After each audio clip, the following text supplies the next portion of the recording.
Here in this class, we are going to discuss about the difference between microeconomics and macroeconomics. We know microeconomics studies about the smaller things, indivisible things. It studies about a simple single firm or single industry or two or more industries.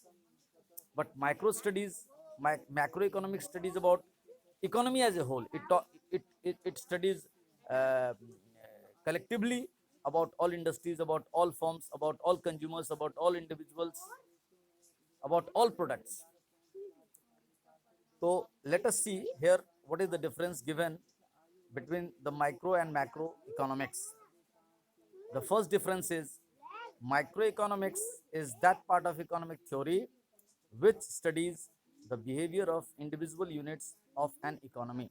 Micro economic theory के वो branch है विच study जो अध्ययन करता है the behaviour आचरण of individual units of an economy economy के अलग अलग एक कंज्यूमर एक सेलर एक बायर एक गवर्नमेंट कोई एजेंसी एक कोई मैन्युफैक्चरिंग यूनिट एक कोई सप्लायर एक कोई होलसेलर एक कोई रिटेलर किसी एक इंडस्ट्री के द्वारा कैसा व्यवहार किया जाता है मार्केट में प्रोडक्शन हो या सप्लाई हो या डिमांड हो इन सब से रिलेटेड या सेल हो तो ये माइक्रो इकोनॉमिक्स हो गया macro economics is that part of economic theory which studies the behavior of aggregate of the economy as a whole.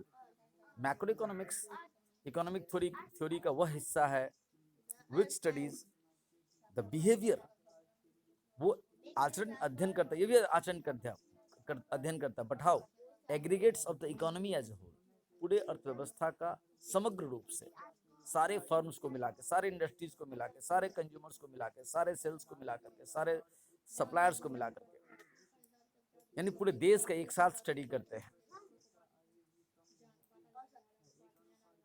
दूसरा है, ये तो डेफिनेशन के हिसाब से कंपेयर किया. दूसरा है टूल्स ऑफ एनालिसिस.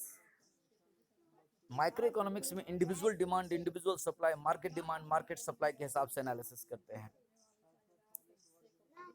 किसी एक प्रोडक्ट या किसी एक इंडस्ट्री के डिमांड और सप्लाई का स्टडी माइक्रो इकोनॉमिक्स में स्टडी करते हैं. बट मैक्रो इकोनॉमिक्स में हम लोग स्टडी करते हैं उसी डिमांड और सप्लाई का, but aggregate demand and aggregate supply. Aggregate demand का मतलब होता है देश में बिकने वाले हर तरह के गुड्स एंड सर्विसेज को मिला के टोटल डिमांड, और हर तरह के गुड्स एंड सर्विसेज का मार्केट में जो सप्लाई उसको कहते हैं aggregate supply. Main objective microeconomics का उद्देश्य क्या है?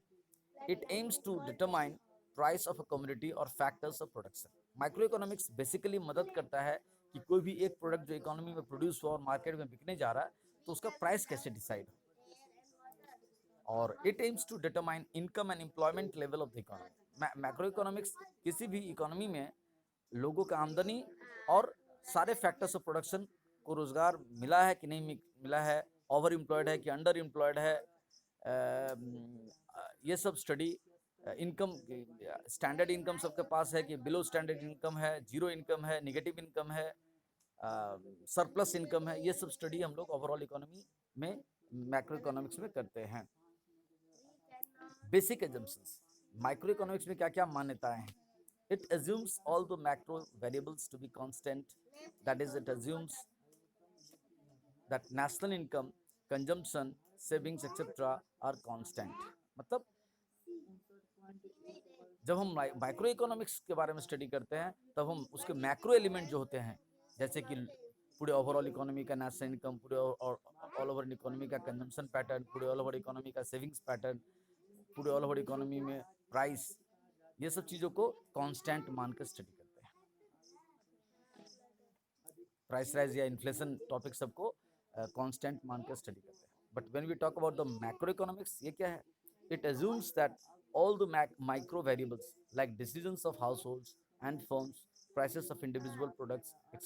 are constant. यहाँ पे किसी एक फर्म के प्राइस, किसी एक इंडिविजुअल यूनिट्स के द्वारा सप्लाई के, किसी एक इंडिविजुअल के द्वारा चार्ज किया जाने वाला प्राइस, या किसी एक इंडिविजुअल के द्वारा डिमांड किए जाने वाली चीज़ों को, यानी इंडिविजुअल थिंग्स को कांस्टेंट मान लेते हैं. पांचवा, और अंतिम अदर नेम। माइक्रो इकोनॉमिक्स का दूसरा नाम है price theory economy. Micro economics is also known as price theory economy and macro economics is also known as income and employment theory. तो ये हम लोगों ने यहाँ पर सिर्फ डिफरेंस स्टडी किया इस ऑडियो वीडियो में। माइक्रो एंड मैक्रो इकोनॉमिक्स को इस बात पे ध्यान देंगे कि कैसे है डिफरेंस। यहाँ जो मैंने शेयर किया वो पढ़िए। इसके अलावा आपके पास अपने जो बुक है, अपना जो स्टडी मटेरियल है। अच्छा, एक और डिफरेंस यहाँ दिया हुआ है, नीचे मैंने नहीं देखा था, छठा एग्जाम्पल्स।